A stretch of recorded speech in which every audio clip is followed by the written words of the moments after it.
Assalamu alaikum friends, my name is Zohaib Hassan and you are watching Zohaib TV। दोस्तों, हमारी कायनात बहुत पुरअसरार है। हमारी कायनात में बहुत सारी चीज़ें ऐसी हैं जो हमारी आंख नहीं देख सकती, लेकिन वो हकीकत में एग्जिस्ट करती हैं। इन्हीं ना दिखाई देने वाली चीज़ों में से एक है ब्लैक होल, जिसकी अपनी कोई रोशनी नहीं होती और ना ही रोशनी इसके अंदर से गुजर सकती है, और इसी वजह से इसे कभी देखा नहीं जा सकता।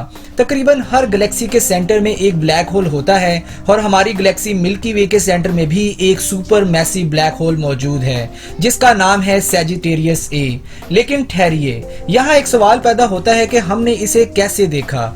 आज की इस वीडियो में हम यही सब जानने की कोशिश करेंगे। मजीद डिस्कस करने से पहले आपसे गुजारिश है कि वीडियो को लाइक कीजिए, चैनल को सब्सक्राइब कीजिए और बेल आइकन पर लाजमी क्लिक कीजिए ताकि नेक्स्ट आने वाली वीडियोस के नोटिफिकेशंस आपको मिलते रहें। क्योंकि आप सब्सक्राइब करते हैं तो हमारा हौसला बढ़ता है। 1920 में हमारे पास बहुत सारे ऑप्टिकल टेलीस्कोप मौजूद थे, जिसके जरिए हमने ना सिर्फ अपनी गैलेक्सी बल्कि कायनात की दूसरी गैलेक्सीज को भी देखा। लेकिन उस वक्त इन ऑप्टिकल टेलीस्कोप से हम सिर्फ वही ऑब्जेक्ट्स देख सकते थे जो हमारी आंखें देख सकती हैं। हमारी आंखें सिर्फ विजिबल लाइट यानी सिर्फ उन ऑब्जेक्ट्स को देख सकती हैं जिनकी अपनी कोई रोशनी हो। अगर कोई ऐसा ऑब्जेक्ट जो रोशनी को रिफ्लेक्ट ही ना करे तो इस ऑब्जेक्ट को हमारी आंख से देखा नहीं जा सकता। जबकि ब्लैक होल भी लाइट को बिल्कुल भी रिफ्लेक्ट नहीं होने देता, यानी रोशनी इसके अंदर से गुजर ही नहीं सकती, जबकि रोशनी को अपने अंदर खींचकर निगल लेता है, जिसकी वजह से वो दिखाई नहीं देता। यानी हम ऑप्टिकल टेलीस्कोप से ब्लैक होल को देख ही नहीं सकते। लेकिन आज इसे देखने के लिए हमारे पास एक सोर्स मौजूद है, यानी रेडियो टेलीस्कोप। इलेक्ट्रोमैग्नेटिक रेडिएशंस मुख्तलिफ किस्म की फ्रीक्वेंसी और वेवलेंथ की हामिल होती हैं। इन इलेक्ट्रोमैग्नेटिक वेव्स को इनकी वेवलेंथ के मुताबिक मुख्तलिफ स्पेक्ट्रा में डिवाइड किया गया है। जितनी छोटी वेवलेंथ होंगी, रेडिएशंस इतनी ही ज्यादा एनर्जेटिक होंगी।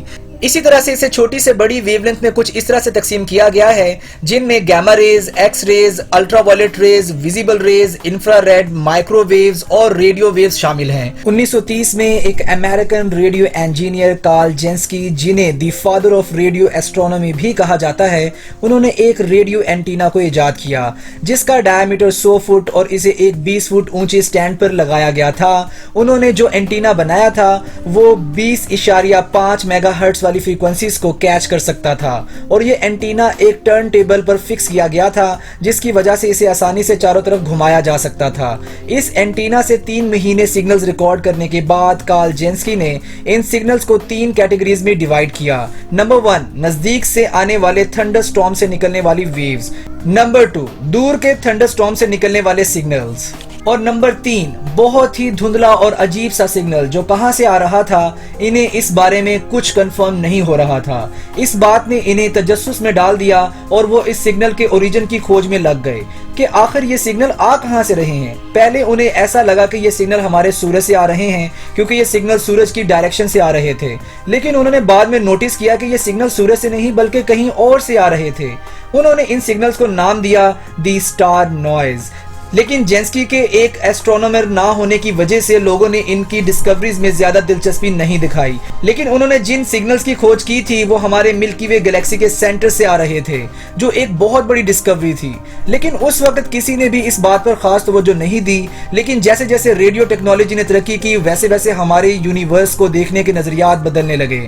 जेंस्की को जिस जगह से रेडियो सिग्नल रिसीव हो रहे थे वहां बहुत ज्यादा कॉम्प्लेक्स रेडियो सोर्स मिला, जहां से बहुत ज्यादा स्ट्रॉन्ग रेडियो सिग्नल्स आ रहे थे।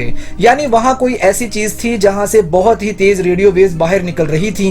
उस कॉम्प्लेक्स रेडियो सोर्स का नाम रखा गया सैजिटेरियस ए। ये नाम इसलिए रखा गया क्योंकि ये सिग्नल सैजिटेरियस ए नामी कॉन्स्टेलेशन से आ रहे थे। इसके बाद साइंटिस्ट ने रेडियो ऑब्जर्वेटरी को बहुत ज्यादा डेवलप किया। साइंसदानों ने बहुत सारे रेडियो ऑब्जर्वेटरीज को एक साथ जोड़कर बनाया रेडियो इंफेरोमीटर, यानी रेडियो ऑब्जर्वेटरीज का एक अरे जो एक साथ मिलकर एक जायंट रेडियो ऑब्जर्वेटरी का काम कर रहा था।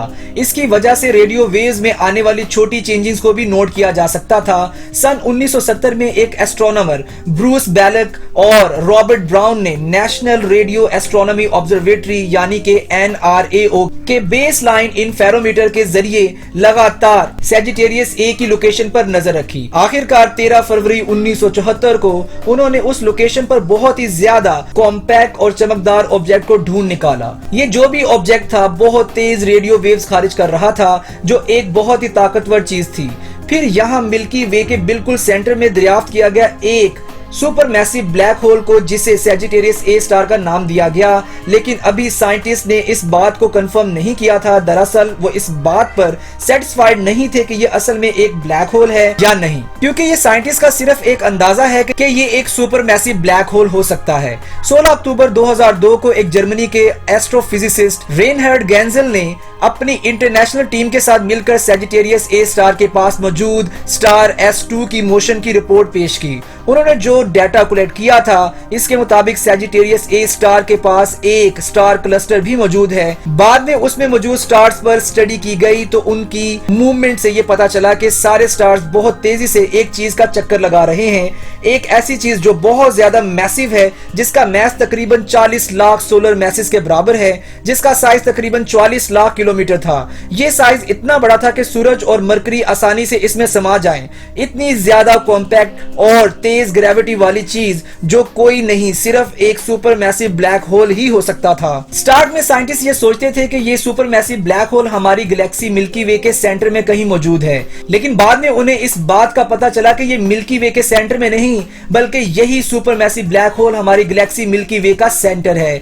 जी सही सुना आपने, ये super massive black hole Sagittarius A ही है, जिसके गिर्द हमारी सारी गैलेक्सी मिल्की वे घूमती है। ब्लैक होल जो कि मिल्की वे का मरकज था, एक बहुत बड़ी डिस्कवरी थी, लेकिन अभी भी साइंटिस्ट ने ब्लैक होल को डायरेक्टली नहीं देखा था। लेकिन हाल ही में 10 अप्रैल 2019 को साइंटिस्ट ने ब्लैक होल की असल तस्वीर को रिलीज करके सारी दुनिया को हिला दिया, जिसमें हमने पहली बार गैलेक्सी M87 के मरकज में मौजूद ब्लैक होल के शैडो को साफ साफ देखा। इस तस्वीर को एक बहुत ही बड़े रेडियो इंफेरोमीटर से लिया गया था, जिसका नाम द इवेंट होराइजन रखा गया था, और इसके जरिए जल्द ही हम अपनी गैलेक्सी में मौजूद super massive black hole Sagittarius ए की तस्वीर लेंगे। इस तरह एक टेलीफोन कंपनी से शुरू हुई दरियाफ्त ने हमें हमारे मिल्की वे के जरिए हमें हमारी गैलेक्सी के सेंटर में मौजूद सुपर मैसिव ब्लैक होल का रास्ता दिखाया, और आज साइंसदान उस सुपर मैसिव ब्लैक होल की तस्वीर लेने में लगे हैं, और उम्मीद की जाती है कि साइंसदान बहुत जल्द इसमें कामयाब भी हो जाएंगे।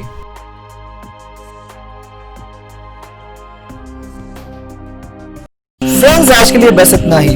वीडियो पसंद आने पर वीडियो को लाइक कीजिए, चैनल को सब्सक्राइब कीजिए और बेल आइकॉन पर जरूर क्लिक कीजिए।